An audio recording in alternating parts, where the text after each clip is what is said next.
Committee on Workplace Safety and Respect will come to order. We do have a quorum present. Representative O'Driscoll, could you review the minutes quickly and move them, please? Madam Chair, I move the minutes from March 26th approval. Representative O'Driscoll moves the minutes. Any comments, questions, changes? Seeing none, all those in favor, please signify by saying aye. Aye. Opposed, nay.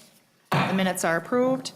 Today is the day we've been waiting for. We're making some proposed changes, and we'll start out by moving some revisions to our House policy against discrimination and harassment. Then we'll move to the other R17 resolution.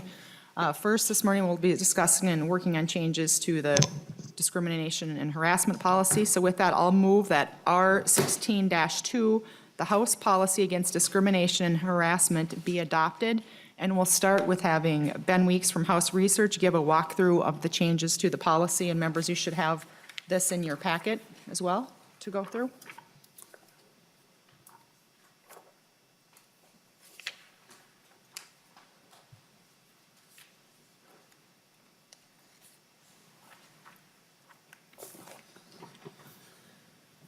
Morning, Madam Chair, members. I brought Christina Para with me, who's going to Perfect. walk through it along with me. In general terms, the R16-2 changes fall into two broad categories. A lot of the changes are clarifying changes, making particularly the scope and purpose of the policy more clear and a bit more broad. In particular, there's more clarity about how reporting of discrimination and harassment happens, and as well as how that reporting is transmitted to the House Office of Human Resources and the House Counsel. There are also a handful of more substantive changes, most notably within the section on the House's responsibilities under the policy and with regards to how complaints of harassment and discrimination are investigated. And I'm going to hand it over to Ms. Para, who's going to go through kind of the more line-by-line changes. Good morning. Welcome to the committee, and thanks for being here. Thank you, Madam Chair, members. So the changes in the introduction, it'll start out with a clearer and more affirmative statement of the goals of the policy. And the introduction also tries to highlight the scope of the policy. There is a separate scope section, but you'll see, for example, on lines 18 to 22 of page 1, it states that the policy applies to discrimination, harassment by and against members and employees in the course of their legislative work. It talks more about who is covered and where. And for example, in the bullets, you'll see that it says the House, some changes are changing from the passive to the active voice. So for example, saying that the House encourages members, employees, and others to report behavior they believe to be discrimination and harassment. On the next page, on page 2, the scope section, that first change you'll see there on line 213 is deleting the section that stated that the policy is not intended to provide greater protection than the law. It then goes on to reiterate the scope of the policy and specifically highlights that the House will investigate reports of harassment or discrimination by third parties against House employees or members, and will act within its power on the results of those investigations. And that's the paragraph that starts on line 22. On page 3, you'll see on line 22, I'm sorry, first on line 3, the definition of employee is modified to include interns and pages. And then on line 22, the addition of familial status, which reflects, which tracks a change under the Minnesota Human Rights Act. On the following page, there's one instance on page 4 and then on page 5, changing the font status to all be normal type, so it's no caps or bolded phrases anymore. And then on page 5, below on line 12, it'll say it's below the definition of sexual harassment. The policy now notes that the conduct does not need to meet the severe or pervasive standard to be prohibited under the policy. On page 6, under the heading of retaliation, now that's a new heading. Most of the content that you'll see under that heading is the same as what was in the policy before, but it's moved from the back of the policy now further up.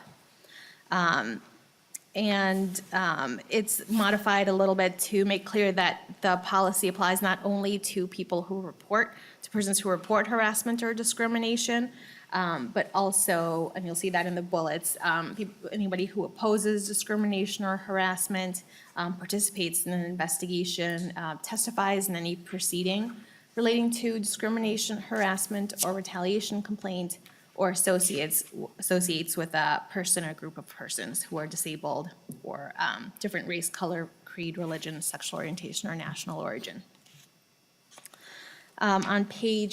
Now, at the bottom of page 6, there's a heading there about the House's responsibilities, and on page 7 is where you'll see the changes.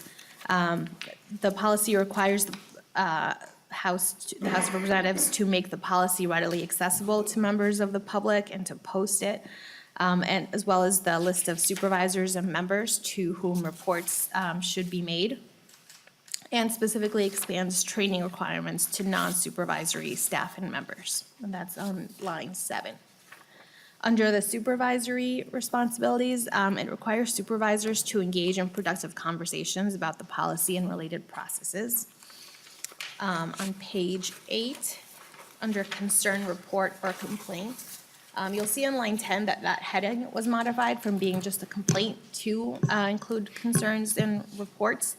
And that reflects the changes in the text below, to have a broader view of what may constitute a violation of the policy, and encourage reporting and sharing of those reports with human resources.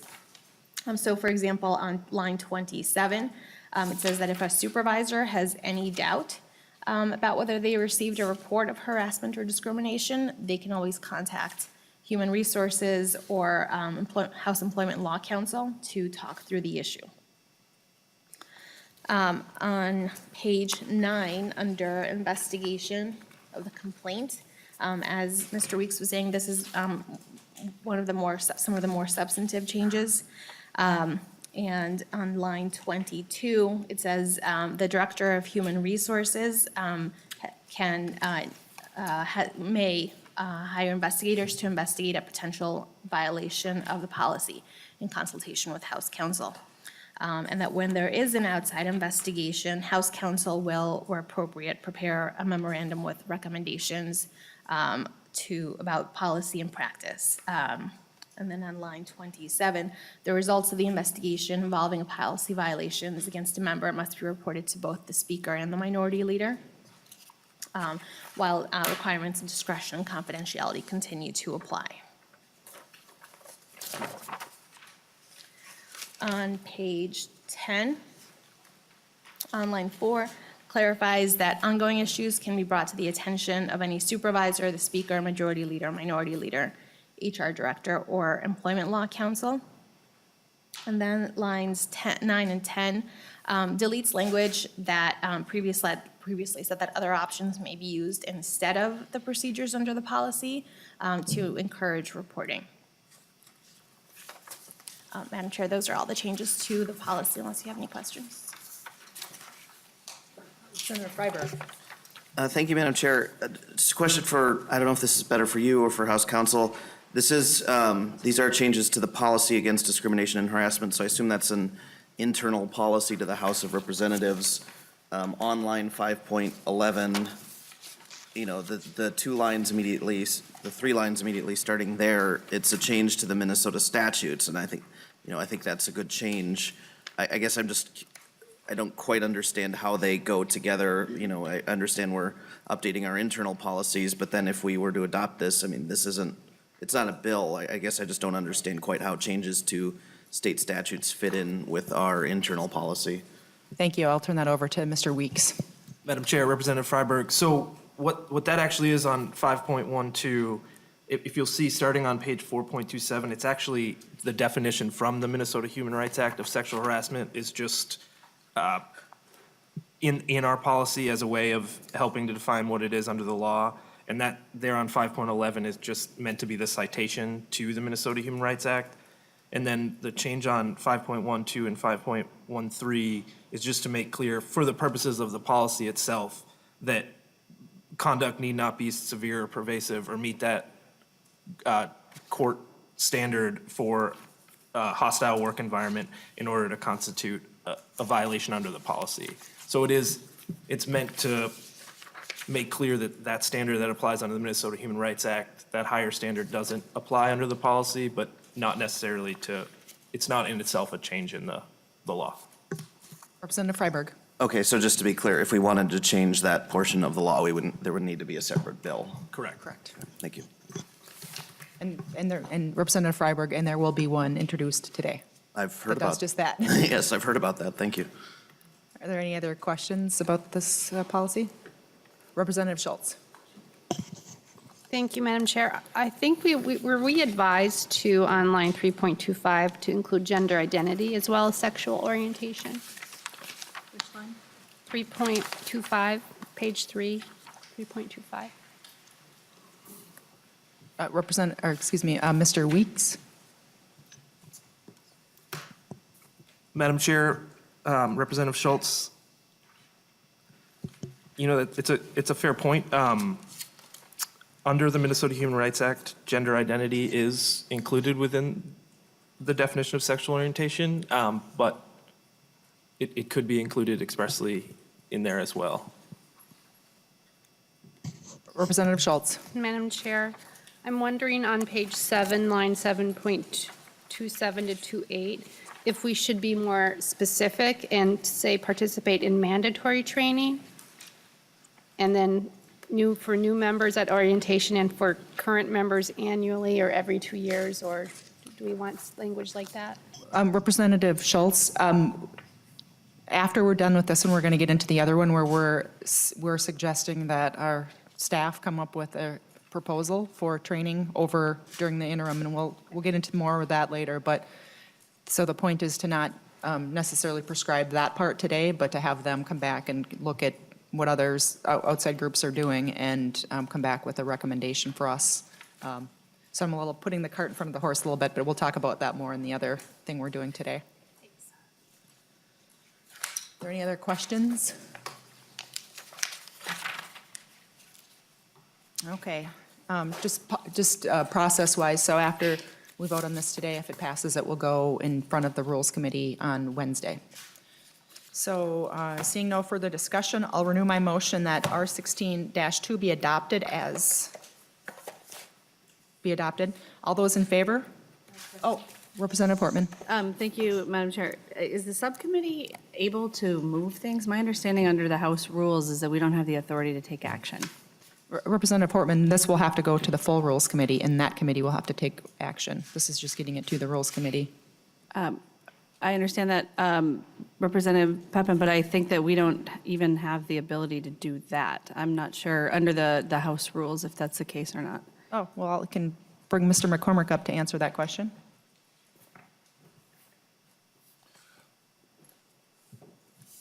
Madam Chair, members, what you'd be adopting here would be a report of the subcommittee.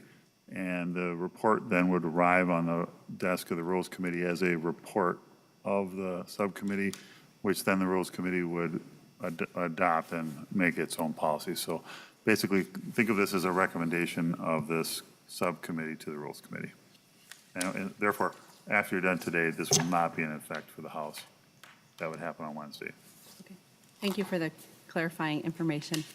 All right, any other questions or discussion? Okay, seeing none, all those in favor, please signify by saying aye. Aye. Opposed? The motion prevails, and our 16-2 is adopted. Next, we'll move on to the R17 resolution. I will move that the R17 resolution be adopted. And Mr. Weeks or Ms. Pera, could you speak to the R17? Madam Chair and members, Ben Weeks, House Research. I'll just walk quickly through the R17 resolution. The first thing that the resolution would do is to create a working group comprising the same members as this subcommittee, which could survive adjournment sine die, that could oversee the projects laid out in the resolution. So the first project, and all of these would be due on December 1st of 2018. The first project would be to develop, administer, and report a community survey about harassment and discrimination at the House of Representatives.